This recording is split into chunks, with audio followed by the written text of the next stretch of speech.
Income मिळवण्यासाठी आपण stock मार्केटकडे जाऊ शकतो का? म्हणजे स्टॉक मार्केट हे आपल्यासाठी एक स्टेबल इन्कम देणारं साधन होऊ शकते का?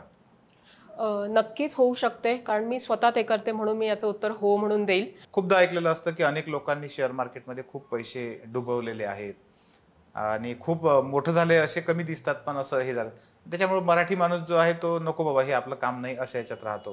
पण जसं माझं वडील फॉरेस्ट ऑफिसर होते, गव्हर्नमेंट ऑफिसर होते, तर त्यांची इच्छा होती की मी UPSC MPSCचा ॲटलिस्ट एक क्लास तरी करून बघायला हवा आणि म्हणूनच त्यांनी मला पुण्यामध्ये पाठवलं होतं.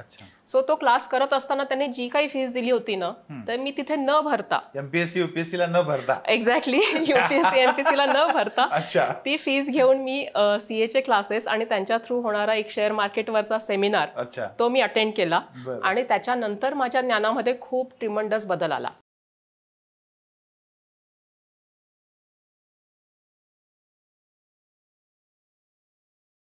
मित्रांनो नमस्कार, कसे आहात सगळे? मित्रांनो, आपल्या सगळ्यांना शेअर मार्केट हा शब्द ऐकला की आपल्या मनामध्ये बॅक ऑफ द माइंड लगेच दुसरा शब्द येतो आणि तो असतो जुगार. अनेकदा आपण ऐकलेलं असतं की इंट्राडे ट्रेडिंगमध्ये खूप सारे पैसे मिळतात. 10% एका दिवसात, 2 दिवसामध्ये 15%, 20%, यानं इतके मिळवले त्यानं तितके मिळवले असं आपण ऐकलेलं असतं.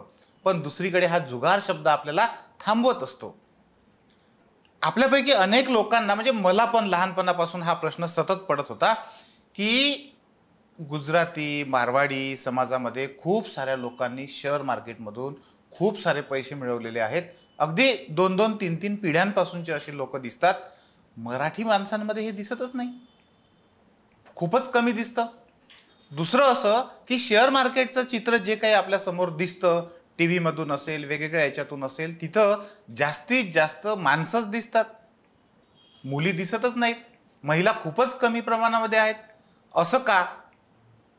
इंट्राडे ट्रेडिंग पासून तर अगदी इक्विटी म्हणजे काय, कुठं शिकायला पाहिजे, आणि एखाद्यानं समजा शेअर मार्केटमध्ये तुमचे पैसे दुप्पट करून देतो म्हणून पैसे नेले आणि ते पैसे डुबले, इथपर्यंत अनेक साऱ्या गोष्टींची खूप मनमोकळी चर्चा, आपल्या सगळ्यांना हालवून टाकणारी, हादरवून टाकणारी, स्पर्शून जाणारी आणि आपल्या पुढच्या जीवनासाठी खूप कामाची ठरणारी अशी चर्चा आज या ठिकाणी आजच्या पॉडकास्टमध्ये होत आहेत. मी स्वतः खूप जास्त एक्साइटेड आहे की आजचा पॉडकास्ट कसा होणार आहे. मित्रांनो, आज ह्या सगळ्या गोष्टींवर आपल्यासोबत बोलण्यासाठी एक असं व्यक्तिमत्व आपल्यासोबत आहेत की मी जे तुम्हाला म्हटलं, एकतर मुलगी आहे, मराठी आहे आणि स्वतः अनेक वर्षापासून शेअर मार्केटमध्ये स्टेबल टिकून आहे आणि खूप चांगल्या पद्धतीनं कमावते आहे. मला वाटतं तुम्ही पण खूप एक्साइटेड झाला असाल. आज आपल्यासोबत आहेत Ketaki madam, Ketaki Desle madam. Madam नमस्कार. नमस्ते सर. खूप खूप स्वागत. थँक्यू. तुमचं पण खूप आभार की तुम्ही मला या पॉडकास्ट निमित्त इथे बोलवलं. Thank you so much. या पॉडकास्टच्या निमित्तानं मॅडम खूप सारे, आता मी जसं म्हटलं की खूप सारे प्रश्न आमच्या मनात आहेत आणि खूप साऱ्या प्रश्नांचं प्रतिकात्मक म्हणून तुम्ही या ठिकाणी आहात. सगळ्यात पहिल्यांदा आपण इंट्राडेकडून जाऊ, कारण सगळ्यात पहिल्यांदा आत्ता अगदी जे तरुण मुलं आहेत, म्हणजे आमचं MPSC UPSCचं सेंटर असल्यामुळे खूप साऱ्या तरुण मुलांशी भेटणं होतं. जे प्रोफेशनल शिक्षण घेणारे मुलं आहेत किंवा ज्यांचं प्रोफेशनल शिक्षण झालं आहे, कंपनीमध्ये लागलेले आहेत, 30-40-50 हजार पगार आहे, काही लोकांना 1,00,000-2 लाख रुपये पगार आहेत. हे मुलं काय विचार करतात की आपण शेअर मार्केट थोडंसं शिकून घेऊ, कारण त्यांना आकर्षित करणारा मुद्दा असतो तो म्हणजे इंट्राडे, की आपण इंट्राडे करायला लागलो की आपल्याला एका दिवसात कधी कधी ते, आता माझा एक पुतण्या पण आहे, तो पण सांगतो कधी कधी, काकाजी मी आज 2,000 काढले, मी आज 4,000 काढले, मी आज 5,000 काढले. आता मी अजून डीमॅट अकाउंटच ओपन केलं नाही. म्हणजे मला हे खूप विचित्र वाटतं की असं कसं काय होऊ शकतं, 10% कमावता येतात का?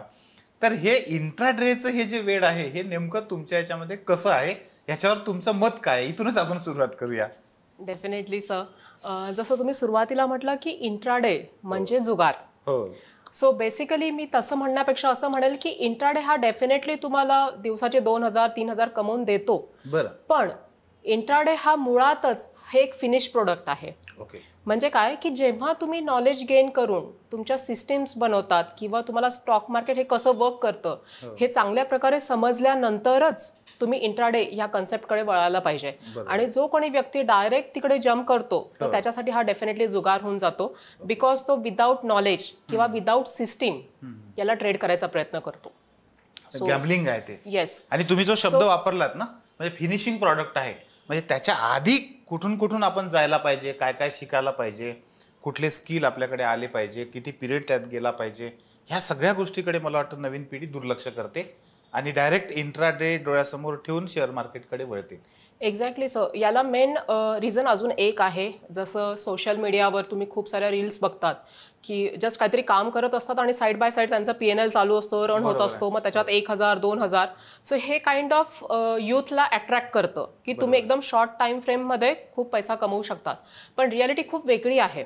सो मी स्वतः शेअर मार्केटमध्ये मोस्टली 2003 पासून मी शिकायला स्टार्ट केलं होतं आणि आत्तापर्यंत मी ह्या शेअर मार्केटमध्ये टिकून राहिली आहे. आणि सो ह्या पूर्ण जर्नीमध्ये मी ह्या सगळ्या चुका करून झालेल्या आहेत आणि कदाचित म्हणूनच मी याचं उत्तर खूप चांगल्या प्रकारे तुम्हाला देऊ शकतो. मी अशी एकही चूक सोडली नाहीये की जी करंट यूथ करत नाहीये. सो आय होप की मी माझ्या साईडने खूप प्रयत्न करेल आणि प्रामाणिकपूर्व तुम्हाला उत्तर देईल ह्या सगळ्या गोष्टींचं. मला एक कुतूहल असंही आहे की तुमचा प्रवास कसा झाला. म्हणजे तुम्ही मगाशी आपण जेव्हा अनौपचारिक चर्चा करत होतो तेव्हा तुम्ही बोललात की तुमचे वडील सरकारी ऑफिसर होते आणि तरी मग तुम्ही ह्या क्षेत्राकडे कसं वळलात, घरच्यांनी कसा सपोर्ट केला, आणि मला असं वाटतं की तुम्ही एक खेळाडू पण होतात, तर त्या खेळाडूपणाचा याच्यात कसा सहभाग झाला, म्हणजे ते जाणून घ्यायला सगळ्यांना आवडेल आम्हाला. बिलकुल. जसं माझे वडील आणि माझा भाऊ या दोघांचाही खूप रोल होता माझी एक पर्सनॅलिटी डेव्हलप करण्यामध्ये. सो माझ्या वडिलांनी कधीही मला मुलीसारखं ट्रीट नाही केलं. सो मी जेव्हा हार्डली 6-7 वर्षाची होती तेव्हापासूनच मी स्पोर्ट पर्सन राहिलेली आहे. मी कराटेमध्ये ब्लॅक बेल्ट झालेली आहे आणि एक इंटरनॅशनल प्लेअर पण राहिलेली आहे. सो त्याच्यामुळे काय झालं की माझी पर्सनॅलिटी डेव्हलप होत असताना जराशी ॲग्रेसिव्ह आणि कॉन्फिडंट अशी क्रिएट झाली. त्याच्यानंतर जसं मी माझं ग्रॅज्युएशन करायला लागली तर माझी कॉमर्स स्ट्रीम होती आणि त्याच्यामुळे माझं पहिलं इंट्रोडक्शन झालं शेअर मार्केट किंवा शेअर ह्या शब्दाशी. तर ती एक सिम्पल ओळख होती, शाब्दिक ओळख होती. पण त्याच्यामध्ये मी जेव्हा वाचत गेले तेव्हा हे कळालं की याला आपण ॲज अ प्रोफेशन पण घेऊ शकतो. आणि त्याच्यामध्ये मी थोडंसं इनडेप्थ नॉलेज घ्यायचा प्रयत्न केला, कारण तेव्हा एवढे जास्त सोर्सेस अवेलेबल नव्हते. म्हणजे ही गोष्ट असेल 2003 किंवा 2004ची. तर मोस्टली मला जे काही फ्रीचं नॉलेज मिळालं होतं ते सिम्पली बिझनेस स्टँडर्ड ह्या न्यूजपेपरमधनं होतं आणि CNBC आवाज याच्या खाली ज्या लाईन्स चालतात त्याच्या बेसिसवर मी ट्रेडिंग स्टार्ट केली. आणि माझ्या क्लासेसच्या शेजारी एक ब्रोकर हाऊस होतं. त्या ब्रोकर हाऊसमध्ये मी गेली आणि सिम्पली डीमॅट अकाउंट ओपन केलं. CA चे क्लासेस. CA क्लासेसवर पण म्हणजे माझं ते पुढे झालं. तर जस्ट मी 12th मध्ये असताना मी पहिले स्टार्टिंग करून पाहिली होती 2003 मध्ये. तर त्या ब्रोकर हाऊसमध्ये मी गेली आणि तेव्हाचं थोडंसं चित्र असं होतं की एक ब्रोकर बसलेला असेल, सिंगल PC आणि त्याच्या समोर 10-15 असे लोक बसलेले असतात, मोस्टली जेंट्सच, आणि त्याच्या मागे मी कुठेतरी 17-18 वर्षाची मुलगी. सो असं मी 7-8 दिवस ते केलं. पण समहाऊ ते माझ्यासाठी कन्व्हिनियंट वाटत नव्हतं मला. बट स्टील मला ते शिकायचं एवढं पॅशन होतं की मी तो पण टाइम तिथून कॅरी केला. बरोबर आहे. राईट. आणि त्याच्यानंतर फर्दर स्टडीजसाठी कॉमर्स बॅकग्राऊंड असल्यामुळे तेव्हा साहजिकच CA CS आणि या स्ट्रीम ओपन होत्या. पण जसं माझं वडील फॉरेस्ट ऑफिसर होते, गव्हर्नमेंट ऑफिसर होते, तर त्यांची इच्छा होती की मी UPSC MPSCचा ॲटलिस्ट एक क्लास तरी करून बघायला हवा. आणि म्हणूनच त्यांनी मला पुण्यामध्ये पाठवलं होतं. सो तो क्लास करत असताना त्यांनी जी काही फीस दिली होती ना, तर मी तिथे न भरता, MPSC UPSC ला न भरता, एक्झॅक्टली UPSC MPSC ला न भरता ती फीस घेऊन मी CA चे क्लासेस आणि त्यांच्या थ्रू होणारा एक शेअर मार्केटवरचा सेमिनार तो मी अटेंड केला. आणि त्याच्यानंतर माझ्या ज्ञानामध्ये खूप ट्रिमंडस बदल आला. हे कोणत्या वर्षीची गोष्ट आहे? असं ही असेल 2005ची गोष्ट असेल. सो तेव्हा ऑलमोस्ट मी माझं ग्रॅज्युएशन कम्प्लीट केलेलं होतं आणि त्याच्याबरोबरच माझं CA इंटर पण मी कम्प्लीट करायला आली होती. पण अगेन पॅशन माझं स्टॉक मार्केट असल्यामुळे मी CAची पढाई पुढे कंटिन्यू नाही करू शकली आणि त्याच्यानंतर मी स्टॉक मार्केटची जर्नी स्टार्ट केली. आणि हा नॉलेज गेन केल्यानंतर, बरेचसे बुक्स वाचल्यानंतर मला एक कळालं की शेअर मार्केटमध्ये एंट्री करायची एक वेगळी पद्धत आहे, पूर्ण स्टडी आहे. हे असं नाही आहे की तुम्ही एक जस्ट घुसलात आणि एक दिवशी इंट्राडे केलं आणि बस तुम्ही एकदम विनिंग हे बनला आहात, असं नाही आहे. सो याच्या मागे खूप सारा अभ्यास, खूप सारी तुम्हाला कन्सिस्टंट राहावं लागणार आहे. आता मी तुम्ही जे म्हटलं ना याची एक पद्धत आहे, त्या गोष्टीकडे येणारच आहे. मेन फोकस आमचा तोच आहे. म्हणजे हे सगळं कशा पद्धतीने कसं शिकून घेता येईल. पण त्याच्या आधी मला हे शिकायचं आहे किंवा हे समजून घेण्यामध्ये खूप इंटरेस्ट आहे.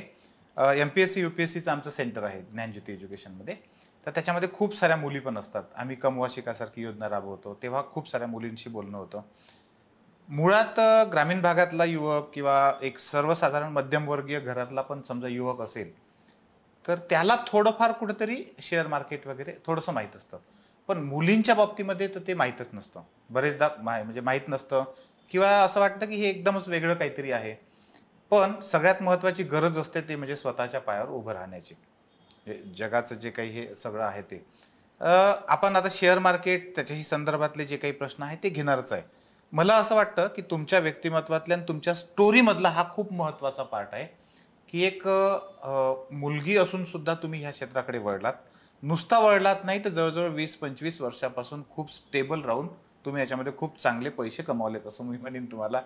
तर एखाद्या मुलीच्या दृष्टीनं स्वतःच्या पायावर उभं राहण्याची ही जी प्रोसेस आहे, जी शेअर मार्केटचं ही आहे, ह्याच्याकडे तुम्ही कसं बघता किंवा त्या मुलींना तुम्ही काय सांगाल? आजची जी जनरेशन आहे ती खूप अवेअर आहे रादर मी म्हणेल. पण हेच जर तुम्ही मागच्या 5-6 वर्ष आधी जर गेले असेल तर डेफिनेटली ती मेल डॉमिनेटिंग होती. आत्ताच्या मुली ह्या खूप अवेअर आहे. पण जसं तुम्ही म्हटलात की इंडिपेंडंट होण्याचा जेव्हा वेळ येते तर त्या वेळेमध्ये ते कदाचित एज्युकेशनला सेकंडरी प्रेफरन्स देऊन लग्न करून सासरी जातात. आणि जेव्हा तुम्ही लग्न करून सासरी जातात तेव्हा तुम्ही फायनान्शियली डिपेंड होतात तुमच्या हस्बंडवर किंवा जो काही व्यवसाय तो करत असेल त्याच्यावर तुम्ही डिपेंड होतात. आणि समहाव संसाराच्या गाड्यामध्ये तुम्ही अशा अडकतात की तुम्हाला हे कळतच नाही की फायनान्शियल इंडिपेंडंट होणं हे खूपच महत्त्वाचं आहे. सो कोविडमध्ये खूप लोकांनी याचा अनुभव पण घेतला असेल की जेव्हा घरातला एक करता धरता माणूस सडनली निघून जातो आणि तेव्हा त्या कुटुंबाची जी फायनान्शियल अवस्था होते ही खूपच दयनीय असते. आणि त्याच्यामुळेच मी आजच्या पिढीला आजच्या त्यातल्या त्यात महिलांना मी खरंच तुमच्या या माध्यमातून सांगू शकते की हे एक असं स्किल आहे ना की ते तुम्ही लाईफ टाईम म्हणजे मरेपर्यंत विसरू नाही शकणार. दुसरी गोष्ट याची ब्युटी अशी आहे की तुम्हाला याच्यामध्ये जे ज्ञान आहे त्याच्यासाठी स्पेशल कोणती स्ट्रीम असणं गरजेचं नाहीये. जसं एज्युकेशनल पदवी असणं गरजेची नाहीये. तुम्ही आर्ट्सच्या असू द्या, कॉमर्सच्या असू द्या, सायन्समधून असू द्या किंवा शिकलेल्या नसल्या जरी तरी तुम्ही ह्या स्ट्रीममधनं इन्कम जनरेट करू शकतात स्वतःसाठी आणि फायनान्शियली इंडिपेंडंट होऊ शकतात. स्वतःच्या पायावर उभं राहण्यासाठी आणि पुढे आयुष्यभर स्वावलंबी राहण्यासाठी याची खूप महत्त्वाची आणि मोठी मदत होऊ शकते. मला वाटतं हा म्हणजे ही एक गोष्ट जरी आपण आजच्या पॉडकास्टमधून आमच्या काही मुलींना उचलता आली तर त्याचा खूप मोठा फायदा होईल. नक्कीच. आता आपण तिकडे येऊया की मग आता सर्वसाधारणपणे एखाद्यानं याची सुरुवात कुठून केली पाहिजे. मुळात शेअर म्हणजे काय हेच लोकांना माहीत नसतं. शेअर मार्केट म्हणजे काय, जसं आपण म्हणतो तुळशीबागेचं मार्केट आहे, ABC मध्ये पुस्तकांचं मार्केट आहे, तर ते लोकांना असं वाटतं की हे मार्केट कुठं भरतं. म्हणजे इथपासून काय लोकांची सुरुवात आहे. तर हे शेअर म्हणजे काय, साधारण ते कुठून आपण नॉलेज घेतलं पाहिजे, कशा पद्धतीने घेतलं पाहिजे, कधीपासून सुरुवात केली पाहिजे, हे टोटल आता आम्हाला गायडन्स पाहिजे तुमच्याकडून. नक्कीच जसं शेअर मार्केट या नावावरूनच तुम्हाला कळतं की हे एक मार्केट प्लेस आहे. सो ह्या मार्केट प्लेसमध्ये मोठ्या मोठ्या कंपनीज असतात ज्या लिस्टेड कंपनीज असतात. जसं की for example Reliance, HDFC bank, ICICI bank.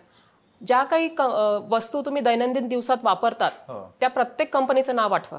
ती प्रत्येक कंपनी ह्या मार्केट प्लेसवर लिस्ट असते.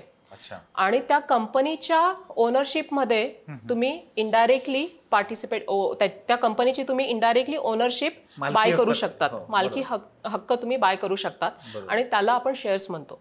सो हे शेअर्स जेव्हा तुम्ही बाय करतात आणि सेल करतात तर त्या प्रपोर्शनेटमध्ये जेव्हा कंपनी प्रॉफिट अर्न करेल तर त्या प्रपोर्शनेटमध्ये तुम्हाला प्रॉफिट मिळत जातो. आणि ह्या सगळ्या कन्सेप्टला शेअर मार्केट असं म्हटलं जातं.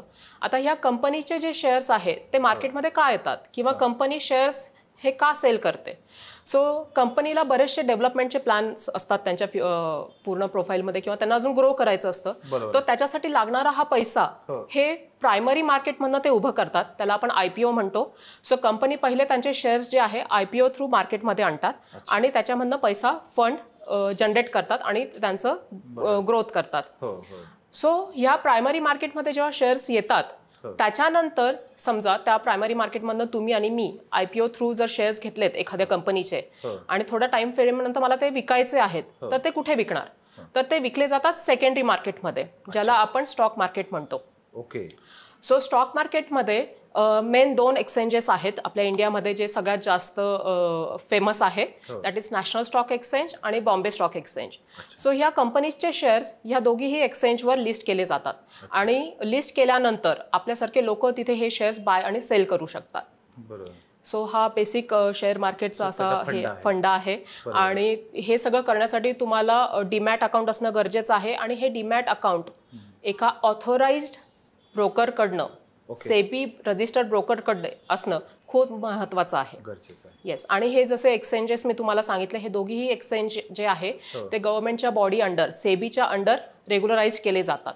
सो इनडायरेक्टली तुम्ही खूप सेफ झोनमध्ये ट्रेडिंग करत असतात. आपण असं म्हणू शकतो की जसं बँका व्यवस्थित काम करत आहे की नाही हे बँकांची बँक RBI पाहते. एक्झॅक्टली. तसं हे सगळे लोक शेअर मार्केटचं काम व्यवस्थित करत आहे की नाही हे सेबी पाहते. एक्झॅक्टली. हेडमास्टर आहे असं आपण म्हणू शकतो सेबी.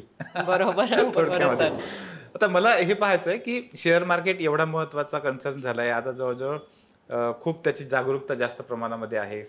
शेअर मार्केटचं शिक्षण असं कुठेही सिलेबसमध्ये आपल्याला दिसत नाही, कुठल्याच नाही. अगदी म्हणजे आता एकदम 12वी नंतर कोणी कॉमर्सकडे जात असेल तर थोडंफार त्याला मिळत असेल. पण एखाद्या व्यक्तीने शेअर मार्केटला आपल्या पुढच्या इन्कमचा एक भाग म्हणून जर त्याला पाहायचं असेल तर त्यानं सुरुवातीपासूनचं शिक्षण कसं घेतलं पाहिजे, कुठून घेतलं पाहिजे? सो अगदी basic education. Okay. So basic education हे जे आहे हे त्याच्या अनुभवातून येत असतं. पण तो अनुभव घेण्यासाठी तुम्हाला एक नॉलेजचा बेस लागत असतो. सो याच्यासाठी सेबीनेही बरेचसे प्लॅटफॉर्म असे उपलब्ध करून दिले आहेत ज्याच्यामधनं तुम्ही शेअर मार्केटबद्दल प्रायमरी इन्फॉर्मेशन घेऊ शकता. आणि त्याच्या व्यतिरिक्तही इंडियामध्ये असे मोठे मोठे इन्स्टिट्यूट आहे किंवा ट्रेडर आहेत जे स्वतःचे कोर्सेस लॉन्च करतात आणि त्याच्या थ्रूही तुम्ही हे नॉलेज घेऊ शकतात. अल्टिमेटली काय आहे ना सर, की इन्फॉर्मेशन खूप सारी तुम्हाला अवेलेबल आहे. आजकाल युट्यूबवर जरी तुम्ही सर्च केलं तर तिथेही फ्रीचं नॉलेज खूप जास्त अवेलेबल आहे. अल्टिमेटली हे सगळं नॉलेज जे आहे ना हे ती फक्त एक तोंड ओळख आहे किंवा एक बेसिक नॉलेज आहे. पण ॲज अ ट्रेडर म्हणून जेव्हा तुम्ही ट्रेडिंग करायला लागाल तर तुमचा सगळ्यात मोठा शिकवणारा टीचर हा तुमचा अनुभव असतो.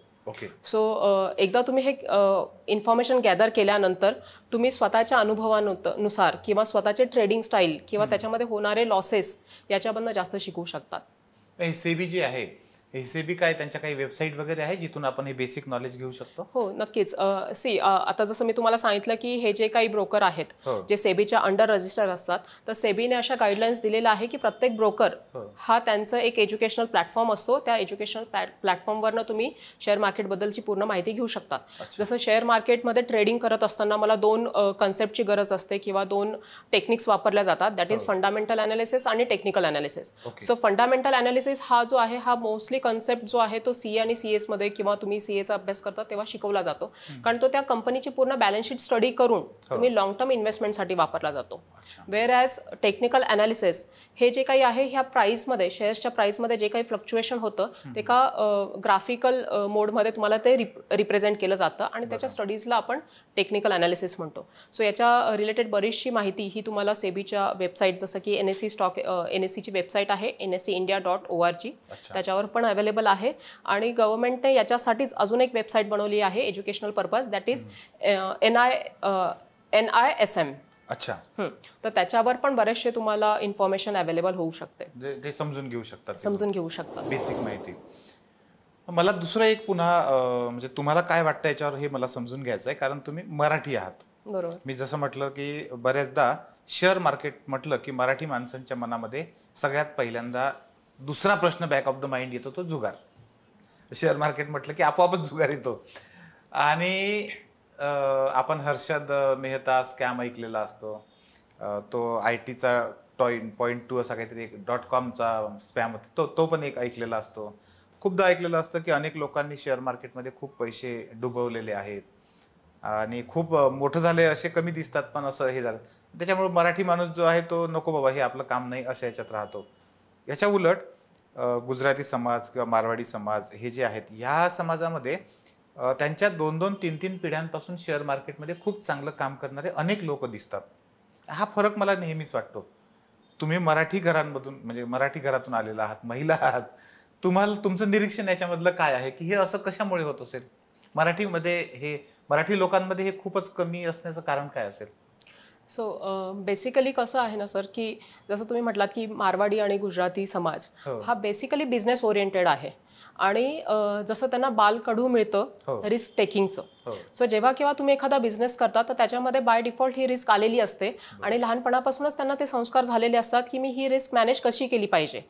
म्हणजे जर एखादा बिझनेस माझा जर लॉसमध्ये जातोय तर त्याला प्रॉफिटमध्ये आणण्यासाठी तुम्ही काय काय स्टेप्स घेतल्या गेल्या पाहिजे हे त्यांना आधीपासून कळतं. वेअर ॲज मराठी समाजामध्ये मोस्टली हे सगळे जे आहेत हे जॉब ओरिएंटेड असतात. सो ते जास्त कम्फर्ट झोनमध्ये असतात आणि रिस्क टेकिंग ह्या गोष्टीकडे ते जास्त सहसा बघत नाही. एक्झॅक्टली. सो मोस्टली कल हा त्यांचा स्टेबल लाईफ किंवा घर घेणं, जॉब करणं ह्याच याच्यामध्ये असतो आणि आय गेस तिथे आपण थोडंसं कुठे लॅक करतो असं मला वाटतं. आपल्याला सवय ते एक स्थिर पगार आला पाहिजे, तर भले 10 तारखेनंतर आपण खिसा पाहण्यात आपले दिवस जातील आणि म्हणूनच कदाचित आपण त्या दायऱ्याला तोडू नाही शकत आहे. पण अलीकडे मला वाटतं नवीन नवीन जे काही मुलं येत आहेत किंवा काही लोक चांगलं काम करत आहेत, म्हणजे शेअर मार्केटच्या माध्यमातून किंवा उद्योग व्यवसायामध्ये सुद्धा मराठी मुलं पण आता दिसायला लागली. ही एक चांगली गोष्ट आहे असं आपल्याला वाटतं. थोडंसं पुन्हा आपण शेअर मार्केटकडेच येऊया. मला बरेचदा हा प्रश्न पडतो की शेअर मार्केटमध्ये काही लोक असतात की ते म्हणतात की मी शेअर घेतो आणि 2-4 वर्ष 5 वर्ष त्याच्याकडे पाहतच नाही, विसरून जातो. घेतला, आपल्या खिशात टाकला, बस झालं. काही लोक असतात ते म्हणतात की मी मिडल लेवलचं काहीतरी करतो आणि काही लोक म्हणतात की मी रोजच्या रोज पैसे मिळवतो. आज 2,000 मिळवले, उद्या 5,000 मिळवले, मग 10,000 मिळवले असं. तर हे नेमके ट्रेडिंगचे काय वेगवेगळे प्रकार आहेत का? ते नेमके कसे आहेत, त्याचं काय वैशिष्ट्य आहे? स्टॉक मार्केटमध्ये जेव्हा तुम्ही एंट्री करतात तर तेव्हा तुमच्याकडे ऑप्शन्स असतात आणि त्या ऑप्शन्समध्ये मेनली येतो एक इंट्राडे, स्विंग ट्रेड आणि investments. Swing trade. Swing trade. So intraday जसं नावावरूनच कळतं की तो तुम्ही जसं मार्केट जे होतं आपलं ओपन 9 वाजता 9:15 वाजता ओपन होतं आणि 3:30 वाजता क्लोज होतो. सो ह्या ड्युरेशनमध्ये तुम्ही जो काही ट्रेड प्लॅन करतात किंवा जे काही शेअर बाय करणार आणि सेल करणार ह्या पॅटर्नला इंट्राडे म्हणतात. एकाच दिवशी आजच घ्यायचा आणि आजच विकायचा. मग त्याच्यामध्ये होणारा प्रॉफिट पण आजच मिळेल तुम्हाला आणि लॉस पण आजच तुम्हाला बेअर करावा लागेल. दुसरा कन्सेप्ट असतो स्विंग ट्रेड. स्विंग ट्रेड म्हणजे काय होतं की एक दिवसापेक्षा जास्त तो स्टॉक होल्ड करणे. एक दिवसापासून तुम्ही 2 महिने 3 महिनेही तो होल्ड करू शकता. That is swing trade. आणि थर्ड पॅटर्न असतो इन्व्हेस्टमेंट. सो इन्व्हेस्टमेंटमध्ये मोस्टली तुमचं काय होतं की लॉंग टर्म तुम्ही ते शेअर्स घेऊन ठेवलेत, जसं 3 वर्ष 4 वर्ष किंवा 10 वर्ष पण. आणि म्युच्युअल फंड किंवा अशा बऱ्याचशा इन्व्हेस्टमेंटच्या ज्या काही गोष्टी आहेत त्या इन्व्हेस्टमेंट्समध्ये येणार तुमच्या. सो अशा प्रकारे हे 3 याच्यामध्ये डिवाइड. पण याच्यातलं कोणतं कोणी केलं पाहिजे? म्हणजे लॉंग टर्मचं कोणी केलं पाहिजे, स्विंग कोणी केलं पाहिजे, इंट्राडे कोणी केलं पाहिजे? सो हा खूप छान प्रश्न आहे सर तुमचा की हे कोणी केलं पाहिजे. सो बेसिकली जसं मी आत्ता बघते की प्रत्येक जण हा इंट्राडेच्या मागे पळतोय, पण इंट्राडे हा प्रत्येकासाठी नाहीये. वर्किंग प्रोफेशन आहे, तर माझं काम करता करता मी इंट्राडे डेफिनेटली नाही करू शकत. मग तेव्हा काय होतं की अर्ध लक्ष तुमच्या कामात, अर्ध लक्ष याच्यात आणि मग डेफिनेटली लॉस होणार. आणि मग लोक बघितले मी असे. एक्झॅक्टली. सो जर समजा मी वर्किंग वुमन आहे किंवा एक प्रोफेशनल आहे, सो त्यावेळेस मी सजेस्ट करेल की तुम्ही जे आहे इन्व्हेस्टमेंट मॉडेलमध्ये जायला हवं. त्याच्यासाठी तुमच्याकडे ऑप्शन्स असतात. म्युच्युअल फंड आहे, नंतर तुम्ही कंपनीचे शेअर्स बाय करून ठेवू शकतात. ETF पण एक असा कन्सेप्ट आहे की जसं की तुम्हाला हे माहिती की निफ्टी ही रिप्रेझेंट करते इंडियाच्या टॉप 50 कंपनीजला. तर तुम्हाला हे माहिती की त्या टॉप 50 कंपनी ज्या आहेत त्या पुढे चांगल्याच परफॉर्म करणार आहे.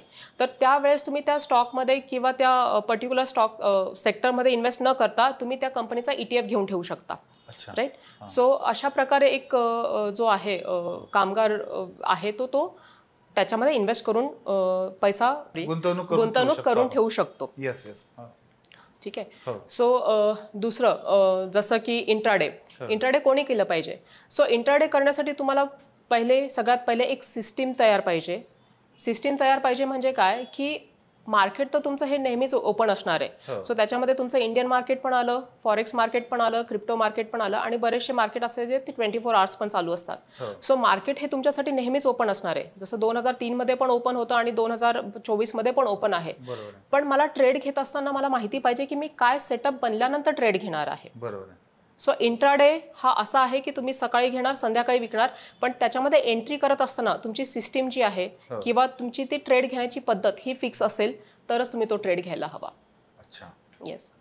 आपण असं म्हणू शकतो की एकदम तेल लावलेला पट्टीचा पैलवान असेल तर त्याने इंट्राडेकडे पाहायचं. एक्झॅक्टली. त्याच्यासाठी आधी त्याने हे सगळं बेसिक जे आहे हा सगळा अभ्यास जो आहे तो त्याचा तयार असला पाहिजे, त्याची यंत्रणा सेटअप सगळा तयार असला पाहिजे. आणि लोक सुरुवातीलाच त्याच्याकडे वळतात. एक्झॅक्टली. Very good. म्हणजे जेव्हा आपण शेअर मार्केटचा विचार करतो, जे इंट्राडे किंवा हे जे असतं हे, तर तुम्ही हे सगळं करत असताना तुमची खास मास्टरी तुम्हाला काय वाटतं की कशामध्ये जास्त राहिली? तुम्ही कशात जास्त काम करता? तुम्ही ट्रेनर पण आहात. एक्झॅक्टली. त्याच्यामुळे ट्रेनर असताना मग तुम्ही कशावर जास्त फोकस करता? सो जसं मी करिअरची सुरुवात खूप लवकर केली स्टॉक मार्केटमध्ये आणि करत असताना मी या सगळ्या गोष्टींना ट्राय केलं की इंट्राडे पण केलं आहे, त्याच्यानंतर स्विंग पण केलं आहे आणि इन्व्हेस्टमेंट पण केलेली आहे. सो याच्यामध्ये होतं काय की जेव्हा मी इंट्राडे करते तर तेव्हा माझा प्रॉफिट आणि लॉस हा जो आहे याचं रेशो बसत नाही. अच्छा. राईट. सो जर सपोज मी एखाद्या दिवशी 5,000चा प्रॉफिट केला आहे तर दुसऱ्या दिवशी मी 2-3 हजाराचा लॉस पण करू शकते. सो याच्यामध्ये काय होतं ना, तुमची ग्रोथ जी आहे ती लिमिटेड होऊन जाते. आणि दुसरं मेन आहे याच्यामध्ये रोल प्ले करतो तुमची सायकोलॉजी. जर तुम्ही कंटिन्युअस लॉस बेअर करताय तर तुम्ही सायकोलॉजिकल डिस्टर्ब होणार आणि त्याच्यानंतर तुमचा हळूहळू मार्केटवरचा भरोसा हा उठत कमी होत जाणार आणि त्याच्यामध्ये तुम्ही सेल्फ डाऊटमध्ये जाणार. सो हे माझ्याबरोबर पण होऊन गेलेलं आहे आणि त्याच्यानंतर मी हळूहळू रिअलाइज केलं की स्विंग ट्रेड हे माझ्यासाठी बेस्ट आहे.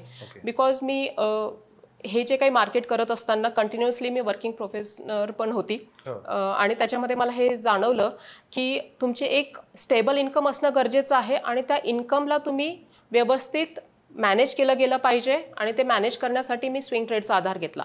सो माझा हा अनुभव आहे पर्सनल की जेव्हा केव्हा मी स्विंग ट्रेड करते तेव्हा मी माझं एक्स्ट्रा इन्कम तर करते प्लस माझं जे आहे इन्कम सोर्स किंवा पैसा त्याला मी दुप्पट करायचं पण एक माझ्यासाठी एक काय म्हणतात प्लस पॉईंट होऊन जातो हा. सो मी जास्त ट्रेड करते स्विंग ट्रेडमध्ये आणि त्यातल्या त्यात मी इंटरनॅशनल मार्केटमध्ये पण ट्रेड करते, ज्याला आपण फॉरेक्स म्हणतो किंवा क्रिप्टो करन्सी. तुम्ही ऐकलं असाल, मी क्रिप्टो करन्सीमध्ये पण ट्रेड करते. आपण फॉरेक्स आणि क्रिप्टो करन्सीकडे येऊच, पण मला आता तुम्ही सांगितलेला हा स्विंग शब्द जो आहे तो खूप महत्त्वाचा वाटतो. कारण अनेक लोकांना असं वाटतं की ठीक आहे, शेअर मार्केटमध्ये शेअर घ्या मग विसरून जा, आपलं काम करत राहा. पण आजच्या तरुण पिढीला ते काही पचत नाही. ऐकून घेतात ते, पण ते पचत नाही. त्यांना वाटतं की नाही, काहीतरी थ्रिल पाहिजे आणि त्या थ्रिलसाठी ते इंट्राडेकडे जातात आणि 100 मधले 99 लोक नंतर कटआउट होतात, बाहेर पडून जातात. त्याच्यापेक्षा स्विंगमध्ये जर केलं तर मला असं वाटतं की मग स्विंगचा पर्याय जास्त चांगला त्यांना बेटर राहू शकतो की थोडा वेळ देऊन अभ्यास करून ते हे करू शकतात. म्हणजे हा मधला मार्ग जो आहे तो जास्तच बेटर राहू शकतो. एक्झॅक्टली. बरोबर आहे ना? बरोबर आहे.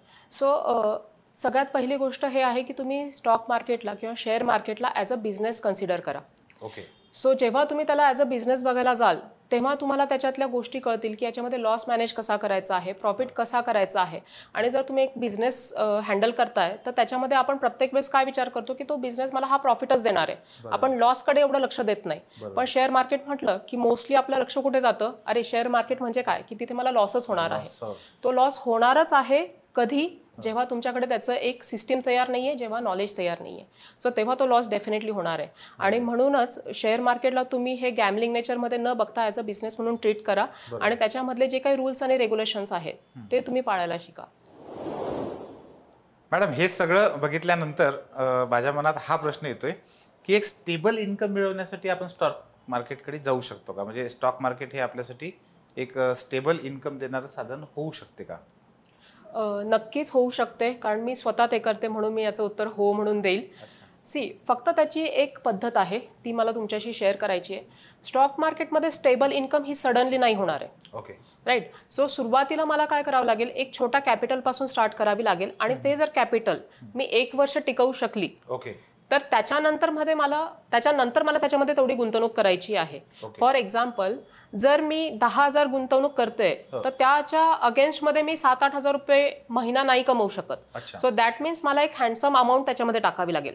माझ्या साईडने मी सजेस्ट करते की तुम्ही 5 ते 10 लाख रुपये हे जे आहे हे यूज करून तुमची स्टेबल इन्कम जनरेट करू शकतात. पण हे 5 ते 10 लाख रुपये एकदम टाकायचे आहेत का सुरुवातीलाच टाकायचे आहेत? सो मोस्टली न्यू जनरेशनमध्ये मी हा प्रॉब्लेम बघितला आहे की ते खूप सारं मोठं कॅपिटल घेऊन येतात, सडनली ट्रेड करायला लागतात आणि त्याच्यामधनं हे जसं इंट्राडे करत 5,000-10,000 रुपये कमवतात आणि सडनली एक दिवस असा येतो की त्यांचं हे पूर्ण कॅपिटल जे आहे ते वाईप आउट होऊन जातं. सो माझं म्हणणं हेच आहे की तुम्ही एवढ्या मोठ्या अमाऊंटने स्टार्ट करू नका. स्टार्ट करण्यासाठी तुम्हाला एक 50,000 पण सफिशियंट झाले. पण त्या 50,000मध्ये मी जे काही नॉलेज गॅदर केलेलं आहे किंवा जे काही पॅटर्न मला समजले आहेत किंवा मी जी काही सिस्टीम बनवली आहे ती त्याच्यावर कितपत काम करते. आणि तुम्ही ह्या 50,000ला जर एक वर्षभर जरी टिकवू शकलात तर मी म्हणेल की तुम्ही याला as a stable income source म्हणून बघायला लागा. कारण या एका वर्षामध्ये फायनान्शियल एक सर्कल पण असतो. त्या सर्कलमध्ये कंपनीजचे बरेचसे रिझल्ट येत असतात, बरेचसे इंटरनल पॉलिटिकल न्यूज असतात जे की इम्पॅक्ट करत असतात. आणि तुम्ही हे एक वर्ष हे सगळ्या गोष्टी जर हँडल करू शकलात तर डेफिनेटली तुम्ही इन्कम सोर्स याच्यातून जनरेट करू शकता. ही सुरुवात कुठून केली पाहिजे, म्हणजे कुठल्या स्टेजला त्याने आपण म्हणूया की कॉलेजला असताना करावं की कॉलेज संपल्यानंतर केली पाहिजे की आधी लहानपणापासून काही गोष्टी छोट्या छोट्या शिकल्या पाहिजे? तुम्हाला काय वाटतं, म्हणजे याचं एक चांगलं उत्तर काय असू शकतं? मी माझ्या या पूर्ण 2-3 वर्षाच्या ट्रेनिंग पिरियडमध्ये मी ॲज अ ट्रेनर म्हणून पण काम करते. सो ह्याच्यामध्ये माझं ऑलमोस्ट 3,000+ स्टुडंटशी इंटरॅक्शन झालं आहे फेस टू फेस. आणि ऑनलाईनवर पण मी सपोर्ट देते. तर तिथे आमच्या इन्स्टिट्यूटने ऑलमोस्ट 40,000+ स्टुडंट्सला ट्रेन केलेलं आहे. सो ह्या सगळ्यांमध्ये मला एक कॉमन गोष्ट लक्षात आली की मुलांना छोट्या अमाऊंटमध्ये खूप फास्ट ग्रो करायचं आहे. ओके. सो मी जसं सांगितलं की मी स्टुडंटच्या बऱ्याचशा कॉन्टॅक्टमध्ये आली आणि तेव्हा मला एक कॉमन गोष्ट कळाली की मुलांना शेअर मार्केटमध्ये करिअर तर करायचं आहे पण स्टार्ट कुठून करायची हेच माहिती नाही आहे. सो त्या केसमध्ये मी म्हणेल की शेअर मार्केटला जेव्हा तुमची करिअरची सुरुवात आहे हे ऑलवेज सेकंडरी ठेवा. बिकॉज माणसाकडे जेव्हा प्लॅन ए आणि प्लॅन बी असतो तेव्हा तो म्हणजे लाईफमध्ये सक्सेस होण्याचे चान्सेस जास्त असतात. दुसरी गोष्ट आहे की तुम्ही जर शेअर मार्केटला हे प्रायमरी इन्कम म्हणून बघत असाल आणि तुमच्यावर खूप सारं फायनान्शियल बर्डन असेल तर डेफिनेटली तुम्ही याच्यामधनं एक चांगली अमाऊंट काढू शकत नाही बिकॉज ऑफ पियर प्रेशर किंवा तुम्हाला तुमच्या फायनान्शियल नीड कम्प्लीट करायचे आहे म्हणून तुम्ही त्याच्यामध्ये ओव्हर ट्रेडिंगमध्ये जाल. सो जेव्हा केव्हा कोणाला हे ॲज अ करिअर म्हणून चूज करायचं आहे तेव्हा बेसिकली त्याच्याकडे सगळ्यात इम्पॉर्टंट त्याची ॲटलिस्ट बेसिक डिग्री असणं गरजेचं आहे. सो उद्या जाऊन शेअर मार्केटमध्ये तुम्हाला स्टेबल व्हायला खूप वेळ लागणार आहे. इट्स नॉट ओव्हरनाईट सक्सेस नाही आहे हा. सो जर समजा इन केस असं काही झालं की तुम्ही याच्यामध्ये सक्सेसफुल नाही होऊ शकत आहे आणि तेव्हा परत झिरोपासून स्टार्ट करण्याची गरज नाही पाहिजे. सो म्हणूनच तुम्ही जसं कॉलेज गोईंग असाल तर तेव्हा तुमच्या डिग्री बरोबर याचं तुम्ही ज्ञान घ्या आणि हळूहळू जॉब करत असताना पण याच्यामध्ये तुम्ही ग्रो करत जा. आणि जेव्हा शेअर मार्केटमधनं जी काही इन्कम येईल ती तुमच्या करंट सॅलरीला मॅच करू शकत असेल आणि तुम्ही याला कन्सिस्टंट करू शकलात तेव्हा तुम्ही शेअर मार्केट हे ॲज अ फुल फ्लेज करिअर घेतलं पाहिजे असं मला वाटतं. असा एक प्लॅन, बेस्ट प्लॅन एखादा कोणी असला पाहिजे. बिकॉज ह्या मार्केटमध्ये येणं खूप इझी आहे पण याच्यामध्ये डायरेक्ट कन्सर्न हा तुमच्या फायनान्सशी आहे. आणि यंग एजमध्ये जर तुमचा फायनान्स बिघडला तर पुढचे खूप मोठं आयुष्य पडलेलं आहे ते पूर्णपणे तुमचं डिस्टर्ब होऊ शकतं. सो माझं सजेशन हेच असेल की तुम्ही ऑलवेज याला स्टार्टिंगला तरी ॲटलिस्ट प्लॅन बी म्हणून कन्सिडर करा. तुमचं मेन करिअरवर फोकस करा, त्याच्यातून एक चांगली इन्कम जनरेट करा जी की तुम्हाला शेअर मार्केटमध्ये तुमचं कॅपिटल उभं करण्यासाठी हेल्प करेल. आणि एकदा तुम्ही स्टेबल झालात तर तुम्ही याला फुल फ्लेज स्टेप बाय स्टेप आपण त्याच्याकडे जायला पाहिजे. स्टेप बाय स्टेप जाण्याचाच अप्रोच सगळ्यात बेस्ट राहील असला पाहिजे. आणि आता बरेचसे जे ऑलरेडी जॉब करत आहेत तर ते लोक शेअर मार्केटमध्ये कसं इन्व्हॉल्व्ह होऊ शकतात. तर जसं मी आधीही सांगितलं की ते इन्व्हॉल्व्ह होण्यासाठी त्यांच्याकडे खूप सारे वेज आहेत. जसं तुम्ही स्विंग ट्रेडला जाऊ शकतात, ETF बाय करू शकतात आणि तुमचा जो काही पोर्टफोलिओ आहे जर मी तुम्हाला म्हणते की 10-15 लाख रुपये तुम्ही घेऊन ट्रेडिंगला बसा तर तो 10-15 लाख मॅनेज करायची पण एक पद्धत आहे. सो त्याला आपण रिस्क मॅनेजमेंट म्हणतो. सो हे जेव्हा करायचं असतं तर तेव्हा मी 15 लाख रुपये डायरेक्ट शेअर्समध्ये नाही टाकणार. सो माझा पोर्टफोलिओ हा डायव्हर्सिफाईड असला गरजेचा आहे. सो काही पार्ट तुमचा हा स्विंग ट्रेडला किंवा ज्याला तुम्ही डे टू डे लाईफमध्ये ट्रेडिंग म्हणू शकता त्याच्यामध्ये असला पाहिजे. काही पार्ट तुमचा हा इन्व्हेस्टमेंटमध्ये असला पाहिजे. आणि ह्या दोघांनाही बॅलन्स करण्यासाठी तुमच्याकडे एक फिजिकल गोल्ड किंवा ETFच्या थ्रू म्हणजे आपण त्याला इलेक्ट्रॉनिक गोल्ड पण म्हणतो तर तो पण एक पार्ट असला पाहिजे. सो अशा हिशोबाने तुमचा जो काही पोर्टफोलिओ आहे तो डायव्हर्सिफाईड असला पाहिजे. मी खरं तर आता त्याच प्रश्नाकडे येणार होतो कारण तुमचं सगळं प्रोफाईल बघता म्हणजे मी जेव्हा बघतो की शेअर मार्केटमध्ये खूप चांगलं काम केलं आहे पण किती वर्ष तो माणूस शेअर मार्केटमध्ये आहे हे मी पहिल्यांदा पाहत असतो. तुम्ही इतके वर्ष जवळपास 20-25 वर्षापासून कंटिन्युअसली त्या फील्डमध्ये आहात आणि खूप चांगल्या पद्धतीनं तुम्ही रिस्क मॅनेजमेंट केल्याशिवाय हे पॉसिबल नाही. तुमची जी काही रिस्क आहे त्यातली तर ती तुम्ही खूपच चांगली मॅनेज केले असेल म्हणूनच हे पॉसिबल झालंय तुम्हाला इथपर्यंत टिकणं आणि म्हणून तुम्ही एवढे चांगले कमावू पण शकता तिथे. मला तोच प्रश्न आता पुढे विचारायचा होता की ही रिस्क मॅनेज करण्यासाठी म्हणून जसं आपलं पर्सनल आपण फायनान्स जेव्हा मॅनेज करतो तेव्हा लोक सांगतात की इमर्जन्सीसाठी काही फंड ठेवा, काही फंड तुमचे जे काही टार्गेट्स आहेत 2 वर्षातले, 5 वर्षातले, 10 वर्षातले त्याच्यासाठी ठेवा. तर असा काही प्रकार इकडे पण आहे का? सो डेफिनेटली आहे. जसं तुम्ही म्हणतात की म्युच्युअल फंड हे इनडायरेक्टली सगळे रिलेटेड टू स्टॉक मार्केटच आहे. सो जर समजा मला माझी फायनान्शियल प्लॅनिंग करायची आहे तर आणि मी माझ्या घरामध्ये एकुलता एक कमवणारा जर असेल तर मला असं म्हणायचं आहे की एखादा मॅरिड व्यक्ती आहे तर त्याने ह्या गोष्टीमध्ये त्याच्या वाईफची नक्कीच हेल्प घेतली पाहिजे. सो तिला तुम्ही स्टॉक मार्केटबद्दल ट्रेन करू शकतात. आणि जसं तुम्हाला तुमची फायनान्शियल प्लॅनिंग बनवायची आहे त्याच्यामध्ये एक डेफिनेटली आपल्याकडे सगळ्यात मराठी माणसांचं एक पहिलं उद्देश असतं की मला घर घ्यायचं आहे. बरोबर आहे. आणि जे घर घ्यायचं आहे ते पहिलं एक घर असेल मोर दॅन सफिशियंट. आता ट्रेंड निघालाय की मला दुसरं पण घर पाहिजे, मग पेंट हाऊस पाहिजे वगैरे वगैरे. म्हणजे तुमच्या गरजा ह्या आहेत त्या वाढतच चालल्यात. सो मी सजेस्ट करेल की तुम्ही हे एक घर म्हणजे एक घर घेतलं पुरे झालं, दुसरं घर घेण्याच्या ऐवजी तुम्ही त्या अमाऊंटची SIP करा. ओके. जर तुमच्याकडे टाइम नाहीये तर SIP केल्यानंतर तुमची जसं मी म्हटलं की वाईफ पण असेल ती तुम्ही तिला एज्युकेट करून ह्या शेअर मार्केटमध्ये घेऊ ना, ज्याच्याने ती स्वतःसाठी पण एक इन्कम सोर्स जनरेट करू शकेल आणि इनडायरेक्टली तुम्हाला फायनान्शियली हेल्प पण करू शकेल. बरोबर आहे. राईट. सो सेम तुमच्याकडे आता काय SIP झाली आहे, म्युच्युअल फंड झालेला आहे आणि एक स्टॉक मार्केटमधनं पण तुम्ही एक स्टेबल इन्कम जनरेट करू शकतात. याच्यावरनं तुम्ही तुमचे खूप सारे फ्युचर गोल्स आहेत ते तुम्ही अचीव्ह करू शकतात. अशा पद्धतीने आपण रिस्क पण व्यवस्थित मॅनेज करू शकतात. Very good. खूप महत्त्वाचा प्रश्न आहे जे आपण जेव्हा शेअर मार्केटचा विषय काढतो, आता आपण चर्चा करतो, आपल्या चर्चेमध्ये खूपदा भीती आली, आपण इतके पैसे कमावले तर होणारा आनंद आला. आणि मला असं वाटतं की सायकॉलॉजी आणि शेअर मार्केट खूपच जवळचा संबंध आहे, खूप जास्त. तर ही सायकॉलॉजी म्हणजे आपण पैसे मिळवले तरी खूप जास्त आनंदित न होणे आणि लॉस झाला तरी ठीक आहे, तर त्याला व्यवस्थित कसं मॅनेज करता येईल तशा पद्धतीनं केणे, किंवा आपण असं म्हणू शकतो की मिळवत आहे तर मग कुठं थांबणे, जे कुठं थांबता येणं, आपल्याला कुठं थांबलो पाहिजे हे समजणं. तर हा सगळा सायकॉलॉजीचा जो भाग आहे त्याच्याकडे तुम्ही कसं बघता? शेअर मार्केटमधली सायकॉलॉजी म्हणू आपण. जसं मी इतके वर्ष ट्रेड करत आली तर हे असं नव्हतं की मी ओव्हरनाईट सक्सेसफुल ट्रेडर झाली आहे, असं बिलकुलच नव्हतं. सो मी जर मागचे काही वर्ष बघितले तर त्याच्यामध्ये मी जसा प्रॉफिट केला तसा मी लॉसही केलेला आहे. पण लॉस करून सुद्धा मी ह्या मार्केटमध्ये टिकण्याचं रिझन एक आहे की मी माझ्या रिस्क मॅनेजमेंटवर खूप काम केलं. फॉर एक्झाम्पल, जर मी 1 लाखाचं कॅपिटल घेऊन ह्या मार्केटमध्ये येते तर ते कॅपिटल मला मे बी 2 लाख रुपये देईल, 3 लाख रुपये देईल, याच्याकडे माझं लक्ष नसतं. पण माझं लक्ष असतं की ह्या 1 लाखामध्ये माझा मॅक्झिमम लॉस किती व्हायला हवा. सो दॅट मीन्स मी माझा प्रॉफिट फिक्स नाही केला आहे, पण मी माझा लॉस फिक्स केला आहे की ह्या 1 लाखावर माझा ह्या महिन्यामध्ये लॉस हा 10%च व्हायला पाहिजे. राईट. सो जेव्हा मी हे फिक्स करते तर त्यानुसार मी त्या स्टॉक्सचे किती शेअर्स बाय करायला पाहिजे, किती त्या स्टॉक्सची म्हणजे मी किती कॅल्क्युलेशन केलं पाहिजे की माझा लॉस जो आहे हा 10,000 पेक्षा जास्त नाही व्हायला पाहिजे. सो इथे मेन तुमची सायकोलॉजी तुम्हाला खूप स्ट्रॉंग करावी लागते आणि सायकोलॉजी स्ट्रॉंग करण्यासाठी तुम्हाला थोडंसं मेडिटेशन करणं आहे. राईट. मेडिटेशन जेव्हा आपण करतो तेव्हा मी म्हणेल की प्रॉफिटच्या ट्रेडला विचार न करता तुमचे जे लॉस झालेले ट्रेड आहे त्याला तुम्ही विचार करा. आता ह्या वर्षांमध्ये ऑलमोस्ट माझे जे काही मी ट्रेड घेतलेले आहेत त्यांचे माझ्याकडे फिजिकल फोटो आहेत. म्हणजे मी अक्षरशः एक रजिस्टर मेंटेन केलं आहे. 2003 पासून म्हटला तरी चालेल. तो एक रजिस्टर मेंटेन केलेला असतो आणि त्याच्यामध्ये त्या ट्रेडचा फोटो चिपकवलेला असतो. प्लस तो ट्रेड घेण्यामागे माझी काय सायकोलॉजी होती, हा मी फोमो मध्ये घेतला आहे का. फोमो म्हणजे fear of missing out. Just because Reliance वरती चाललाय सगळं म्हणतात की वरती चाललाय, तुम्ही रिलायन्सला बाय करायला पाहिजे का. So that is fear of missing out. So ते न करता मी काय पॅरामीटरवर त्या स्टॉक्सला बाय केलेलं आहे हे माझ्याकडे रिटर्न फॉर्मॅटमध्ये असणं खूप गरजेचं आहे.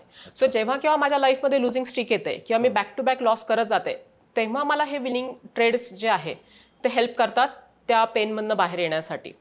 सो मी मोस्टली त्याला पण जर्नलायझिंग म्हणतो, मी ते करत आलेली आहे आणि आजही माझ्याकडे हे सगळे माझे ओल्ड ट्रेड आहेत ते पेपर फॉर्मॅटमध्ये आहेत. त्याच्यामुळे कदाचित माझी सायकोलॉजी जास्त स्ट्रॉंग क्रिएट झालेली आहे.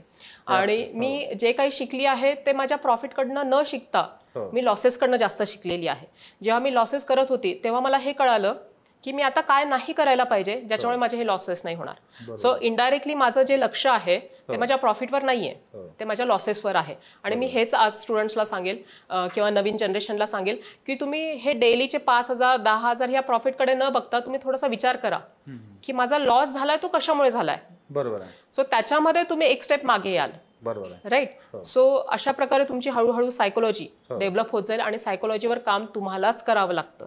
तुमच्या व्यतिरिक्त कोणीही त्याला काहीच करू शकत नाही.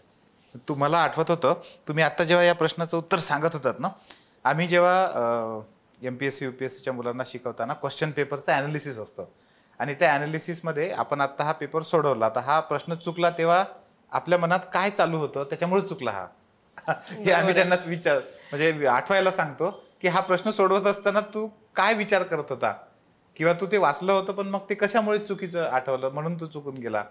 तर त्याचा उपयोग त्याला पुढच्या पेपरसाठी होतो आणि मग तो पुढे एका दुरुस्त होत जातो. तेव्हा नेमकं तुम्ही आता जे सांगत होतात ना, तुम्ही जे स्वतःचं जर्नल ठेवलं हे आणि तुम्ही सेफर साईड चाललात. सेफर साईड राहिल्यामुळे तुम्ही टिकून राहिलात आणि म्हणून तुम्ही कमवू शकलात. एक्झॅक्टली. याच्यामध्ये मला अजून एक पॉईंट ऍड करायचा आहे. मी जसं जर्नी स्टार्ट केली 2006 पासून मी सक्सेसफुल ट्रेडर होण्याच्या मार्गी लागली आणि 2008 पर्यंत मला असं वाटलं की येस मी आता परफेक्ट झाली आहे, मला आता काहीच अडचण नाहीये की मी आता लाईफमध्ये कधीच लॉस नाही करणार. आणि सडनली 2008चा फायनान्शियल क्रायसिस आला. सो 2008चा फायनान्शियल क्रायसिस एवढा जबरदस्त होता की मार्केट ओपन झालं, immediate lower circuit, market close. दुसऱ्या दिवशी ओपन झालं, market lower circuit, market close. आणि जो काही माझा पैसा होता, जो मी मल्टिप्लाय करून करून मेहनतीने थोडासा बनवला होता, तो अक्षरशः आठवड्याभरामध्ये झिरो झाला. काइंड ऑफ माझा अकाउंट जे आहे ते वाईप आउट झालं. सो ह्या काळामध्ये मला सगळ्यात मोठी शिकवण काय मिळाली की मी शेअर मार्केटला हे प्रायमरी इन्कम तोपर्यंत घेऊ शकत नाही जोपर्यंत माझ्याकडे सेकंडरी इन्कम सोर्स नाहीये.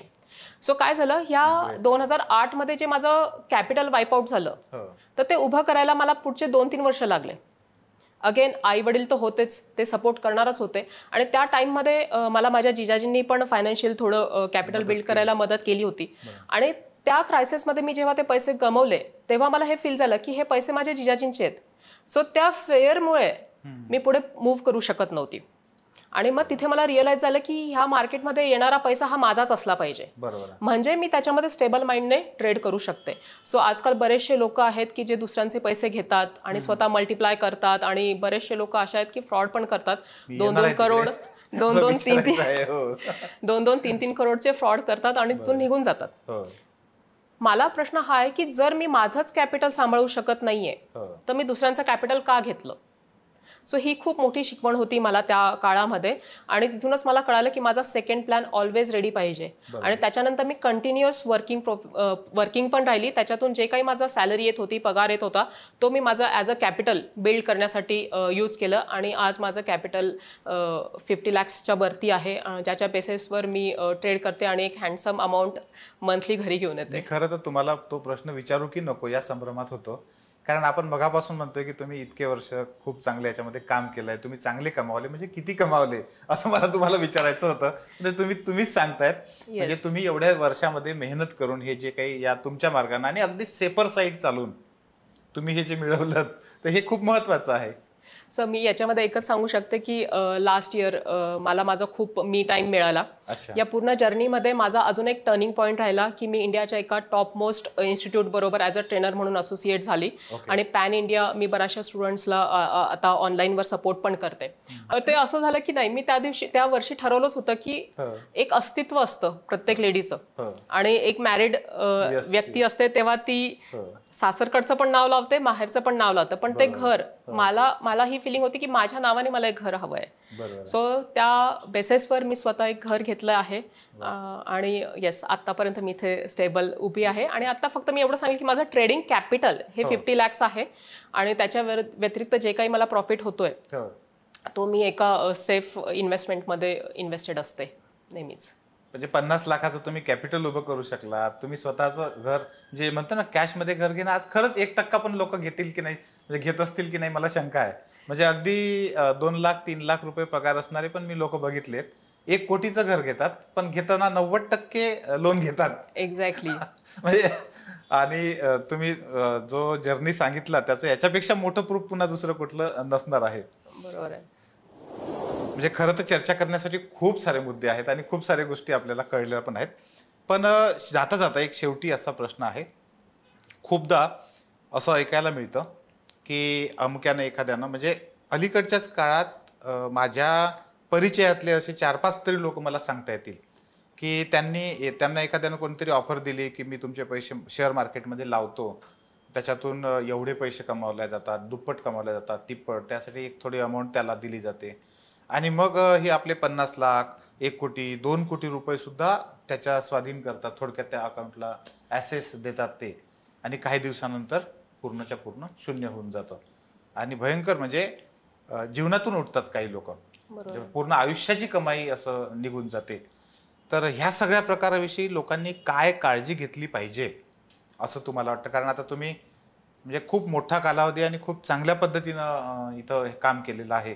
तुम्ही अगदी अधिकाराने याच्यामध्ये लोकांना सल्ला देऊ शकता किंवा मार्गदर्शन करू शकता. बिलकुल सर.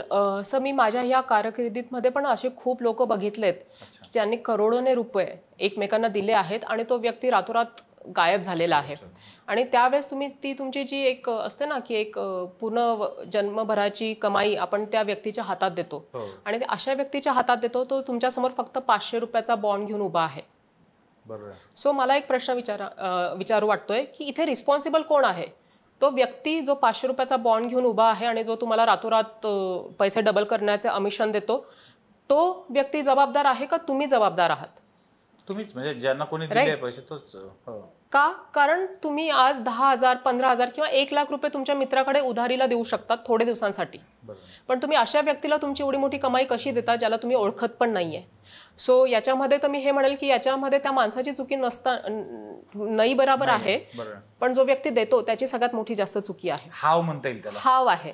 सो त्याच्यापेक्षा बेटर ऑप्शन हे आहे की तुम्ही थोडंसं एज्युकेट व्हा. इंडियामध्ये खूप सारे चांगले इन्स्टिट्यूट्स आहेत, त्यांच्या थ्रू तुम्ही एज्युकेशन घ्या आणि याच्याबद्दल अवेअरनेस सेबी पण खूप वेळेस करत असते की तुम्ही तुमचे हे असे पैसे दुसरं कोणत्याही व्यक्तीला मॅनेज करायला देऊ नका.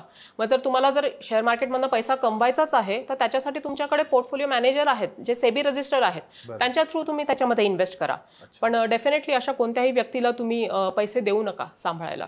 त्यामध्ये आपलं सगळं, कारण याच्यामध्ये खूप लोक बर्बाद झालेले आहेत. Yes yes. म्हणजे एक प्रकार मला याच्यामध्ये असाही पाहायला मिळाला की जो समोरचा व्यक्ती काही त्यांना कुठून तरी शेअर मार्केटचं शिक्षण घेतलेलं असतं, काहीतरी त्याला असतं आणि त्याला एकदम कॉन्फिडन्स येतो, तो काही फसवण्याच्या उद्देशानं घेत नाही पैसे, पण त्याला त्याचंच काही नॉलेज नसतं. तो स्वतःचेही पैसे लावतो आणि आपल्या जवळच्याही लोकांचे पैसे घेऊन डुबतो आणि शेवटी स्वतःही डुबतो आणि आपल्या जवळच्या लोकांना पण डुबवतो. आणि हे प्रकार दुर्दैवानं मागच्या काही 2-4-5 वर्षामध्ये खूपच मोठ्या प्रमाणामध्ये दिसत आहेत. अनेक लोक समोर आलेत, अनेक लोक समोर आले नाही, जाग्यावरच ते सगळे प्रकार जिथले तिथे दबून गेलेत.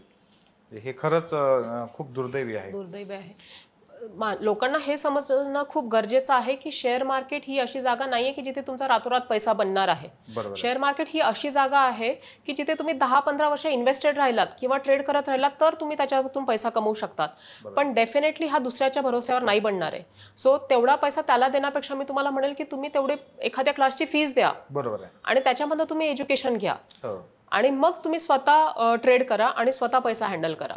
तुमच्या व्यतिरिक्त कोणीही तुमचा पैसा चांगल्या प्रकारे हँडल करू शकत नाही.